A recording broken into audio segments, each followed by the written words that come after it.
Hi folks, welcome to another episode of Time About the Movies Flashback. Today we're flashing back to August 15th, 1986 with a, for the most part, pretty good slate of movies here. We got 4 films to look at, so let's not waste any more time and get right to it. And we're going to start off with easily the best movie of the entire weekend, Jeff Goldblum and Gina Davis starring in David Cronenberg's remake of The Fly. I think you're making a mistake. I think you really want to talk to me. Sorry, I have 3 other interviews to do before this party's over. Yeah, if they're not working on something that'll change the world as we know it. They say they are. Yeah, but they're lying. There is a limit, even to the imagination. Human teleportation, molecular decimation, breakdown, and reformation is inherently purging. Where our greatest creations meet our deepest fears. Something went wrong, Seth. When you went through, something went wrong. You are about to go beyond that limit.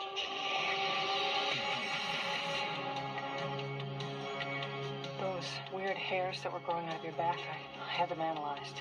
But they were definitely not human. If you saw how scared and angry and desperate he I'm is. sure Typhoid Mary was a very nice person, too, when you saw her socially. No. You're afraid to be destroyed and recreated, aren't you? You're changing, Seth. Everything about you is changing. Oh, no. What's happening to me? Am I dying? I want to know what's going on. What does the disease want? It wants to turn me into something else. Oh no, a fly got into the transmitter pod with me that first time when I was alone. Don't go back to it. Could be contagious. I'm afraid. Don't be afraid. No. Be afraid. Be very afraid.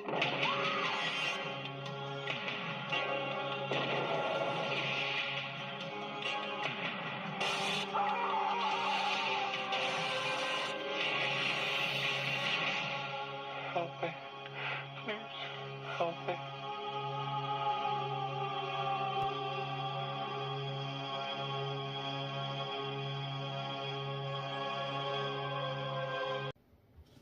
So this is the movie where, of course, Jeff Goldblum and essentially fucks around and finds out. Well, really, technically, it's not his fault, really, when you look at the circumstances, but this is, of course, based off of the classic movie of the same name, and, of course, based off the short story of the same name, in which you have Jeff Goldblum, who's an eccentric scientist who, after one of his experiments goes wrong, slowly turns into a fly hybrid creature. And as you see in that trailer, yeah, it really was not his fault. He had no idea that there was a fly in there, and he had no idea what could actually happen if something was to come in there with him. So, yeah, it's a very, very intriguing situation overall, and yeah, it's something where it's just kind of like, yeah, it's where, yeah, the end results speak for themselves. It's a movie that is just so well done. It is the definition of a tragic story, because you have a guy who slowly but surely is turning into this creature, and even he, who's supposed to be this scientific genius, has really no idea of how he's going to get out of this situation here. And as the film continues on, you see him slowly progressing into this creature. You feel so bad for him. You feel so bad for Gina Davis. You feel so bad for the people around these characters. I mean, it's the definition of a tragedy in horror movie form. I mean, this was a time when they remade movies, classic horror movies. They were cooking, man. Most of them were really good. Case in point, The Thing, and this one here. This one's probably the second best horror remake ever made behind The Thing. I'd have to double check on that, but yeah. I mean, this movie just works on so many levels. For David Cronenberg, this is his bread and butter, man. This is the type of movie that he thrives for. You know, Jeff Goldblum and Gina Davis work off each other so well. You can see why they worked together a couple years later on Earth Girls Are Easy. They're both very good in this movie. The visual effects are stunning in this. The makeup effects, you can tell why this won the Oscar for Best Makeup. I mean, just instant classic film. And yeah, it's a tragic story, man, with no happy endings. And yeah, it's a gut-wrencher, man. Like, you do feel legitimately bad for everyone involved in this because of the circumstances that they're in. It's just such a well-done movie. It just works on so many levels. I mean, what more do I gotta say about this movie? It's a classic. It's a movie that can never really be topped overall. It is essentially kind of like an American Werewolf in London. Like, you cannot top these practical effects, no matter how hard you try. And they have tried to do try to get a remake off the ground for so many years. I think even David Cronenberg himself has been trying to get a sequel done, but yeah, it's never been impossible to get done. And supposedly they are doing another one, which is supposedly set in the same universe as this one. That's a reading here on Deadline Hollywood, but this story came out back in November of 2024. So who even knows if that's even going to happen right now? But yeah, I don't think you can really top what the original Fly movie did. I mean, this is a classic on so many levels, and it's just never going to be able to top. No matter how hard you try, you're never going to be able to top this masterpiece right here. And this is a good horror masterpiece right here. David Cronenberg's The Fly. What more do I got to say, man? It's a terrific film. Can't recommend it enough. So let's go ahead and move on to our next movie, which is John Candy and Eugene Levy in the comedy Armed and Dangerous. Of private security, there's good I'm a special officer. Give me a car. Get out of my face. and bad. Show your face at another union meeting and I'm gonna break your legs. Oh, what's what Mr. Gloomy does? And wrong. A little toxic waste isn't going to kill you. Then there's Frank and Norm. If you tell anyone about this, I'm going to send a postcard to my family. John Candy and Eugene Levy are armed and dangerous. Rated PG-13. Starts Friday, August 15th at select theaters. How is it that Commando is a much funnier comedy than this is? And I say this because the director of this movie, Mark Lester, also directed Commando. In fact, it was the last movie he directed before he made this movie. This is not one of John Candy's better movies overall. Frank Dooley, played by Candy, is a cop wrongly sacked for corruption and teams up with a useless defense lawyer played by Eugene Levy in their new career as security guards. When the two are made fall guys for a robbery at a location they are guarding, the pair begin to investigate corruption within the company and their union. They soon make enemies of everyone, but can this unlikely duo save the city? So in a way, Eugene Levy's also being typecasted too, because he literally played the same character in The Man, except this time his co-star is Samuel L. Jackson and not John Candy. You also have a cast that includes Robert Loggia, Meg Ryan, this was one of her early film roles, Jonathan Banks from Breaking Bad, Steve Railsback is in here, James Tolkien, Stacy Keach. I mean, there's a lot of notable names in this movie, and this was originally intended to be a Harold Ramis-directed picture that was going to be a vehicle for both Dan Aykroyd and John Belushi, and of course John Belushi died, and then John Carpenter came involved to direct the film. He dropped out as soon as Aykroyd said that he wouldn't star in the film unless the script was changed to culminate with a car chase, and Tom Hanks was briefly in it, and then he dropped out, and then the two would later work together on Volunteers. But I mean, this movie, you could tell it's one of those movies where they had so many production problems that this clearly wasn't going to fly overall, and it just didn't work in general. I mean, like I said, if Commando was a much funnier movie than this, there's a huge problem here. And really, it's not John Candy's fault. It's not Eugene Levy's fault. It's just the fact that the script was a mess overall. It's a generic film. It didn't have anything of noteworthiness to really make it stand out or be that funny overall. Like I said, these two have made much better comedies overall, but this definitely was one of their lesser ones. It's one that you barely hear mentioned when you talk about great John Candy movies overall. I mean, this is probably up there with Wagons East among one of his worst movies ever. And really, it's not his fault. It's just the script is not that good. Plain and simple. I mean, this is easily the worst film we'll take a look at this week, and really, it's not hard to see why. So, let's get back to some good movies. Let's take a look at the first time the world saw Hannibal Lecter on the big screen in Manhunter from Michael Mann. Somewhere between dreams and reality lies the key to a killer's identity. You want to know how he's choosing them, don't you? Hunting in that dangerous place is FBI agent Will Graham. What is it you think you're becoming? The closer he gets to the killer, the more deadly the dreams become. Manhunter. Starts Friday at a theater near you. Check local listings. Most definitely screams of a movie that will not be appreciated in its time, but give it time because it will find an audience later on down the road. And this thing definitely found an audience later on down the road. It's actually the first time Red Dragon was ever adapted, with the second one, of course, being directed by Brett Ratner. It came out in 2002. But in this one, you have William Peterson starring as FBI profiler Will Graham, coming out of retirement to lend his talents to an investigation on Dollarhide, a killer known as the Tooth Fairy. In doing so, he must confront the demons of his past and meet with Hannibal Lecter, played by Brian Cox, who nearly killed Graham. And like I said, this is the first time the world is seeing Hannibal Lecter on the big screen. 5 years before The Silence of the Lambs came out and made Anthony Hopkins the big name that he was. I mean, he was already a big name, but when you think Hannibal Lecter, you think of Anthony Hopkins.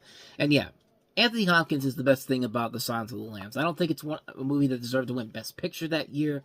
I think Beauty and the Beast probably should have won that one, but it's still a decent film overall. And this one, I would honestly say, is a little bit better. I like it slightly better than Silence of the Lambs. I think it is slightly better than Red Dragon is. Red Dragon's not a bad movie, but I mean, this one I think really has that unique style to it. I mean, you saw it from the first image of that trailer I just showed you. I mean, that was such a good visual stylistic shot. I mean, there's so many of that in this movie here, and this movie screams mid-1980s. I mean, this thing feels like a 1980s neo-noir thriller. From the visual aspect, from the direction by Michael Mann. I think this was actually one of his earlier films. I thought this was his first film, but I think his first film was, actually it was before that. I thought it was The Keep, but no, it was the James Caan movie Thief. I mean, talk about a great movie to begin your illustrious film career after this. And he wasn't directing on the movie after this particular film until The Last of the Mohicans in '92. So that's a 6-year gap. And I mean, this is a really good movie, man. This is a film that just works with Michael Mann's advantages. Keep in mind, Miami Vice was the top show was one of the top shows on TV at the time, and this movie has a lot of those Miami Vice vibes to it in this movie in general, from the cinematography, from the visual look of the film. It is so cool to take a look at overall, and like I said, I think it's definitely one of the stronger Hannibal Lecter movies. I mean, I like this more than Silence of the Lambs and Red Dragon. I think this is a really, really good, underrated gem of a film. Brian Cox is amazing in this movie as Hannibal Lecter, and even though, Anthony Hopkins will never be able to topped by anybody else, Brian Cox does a very good job filling in this role pretty well. I'll just drop the lid there for a second. And William Peterson, pre-CSI, he's pretty good in this as well, Graham. He's giving a solid performance overall. You also have Kim Greist, Joan Allen, Dennis Farina, Stephen Lang, Tom Noonan as the serial killer. Just a really good cast in here. This is such a really, really good twisted film overall. It just works on so many levels. It's one I can't recommend enough. If you love the other Hannibal Lecter films, Silence of the Lambs, and Red Dragon, and Hannibal Rising, you're going to get a kick out of Manhunter. This is easily the best of the films in my personal opinion. I enjoyed this one a lot. Terrific film. Can't recommend it enough, Manhunter. So with all that said, let's go ahead and move on to our last film that we have here, and that is The Boy Who Could Fly.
Maybe if you wish hard enough and love long enough, anything is possible.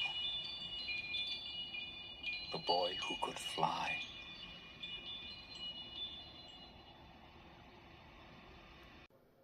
I mean, who wouldn't want to be friends with Eric Gibb? His locker is literally the sky. That's pretty friggin' amazing.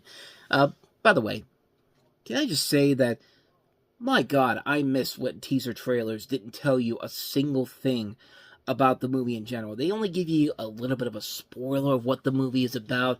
And yeah, I miss those days so much. I mean, when you watch a trailer now, a teaser trailer, it's essentially just scenes from the movie. Yet, like, I miss the days of those special, I guess they're called special shoot teaser trailers.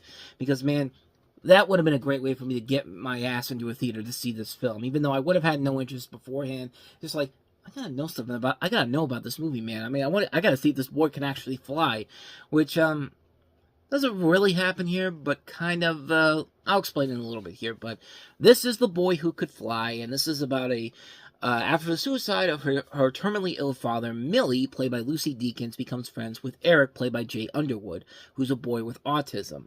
He loses both of his parents in a plane crash, and together they find ways to cope with their loss and their pain as they escape to faraway places. So this is kind of similar to something like A Bridge to Terabithia in a way, except not as too whimsical or fantastical as Bridge to Terabithia was, because Bridge to Terabithia is one of those movies where, on paper, it has a nice stylistic look to it, but it's one of those movies that's just begging to be this whimsical fantasy, and it just doesn't work here. This one, I think, works a whole lot better.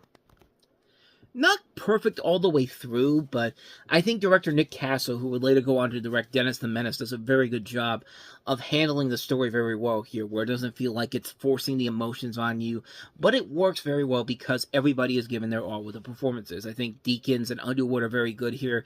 You have a cast that also includes Bonnie Bedelia from Die Hard, Fred Savage, Pre-Wonder Years, Fred Gwynn, Mindy Cohn from The Facts of Life, Jason Priestley, even Louise Fletcher's in here, billed as and special thanks to Louise Fletcher as like a cameo or something like that, but I think they do a very good job of doing this in a way where it doesn't feel like it's trying to manipulate emotions out of you in a bad way.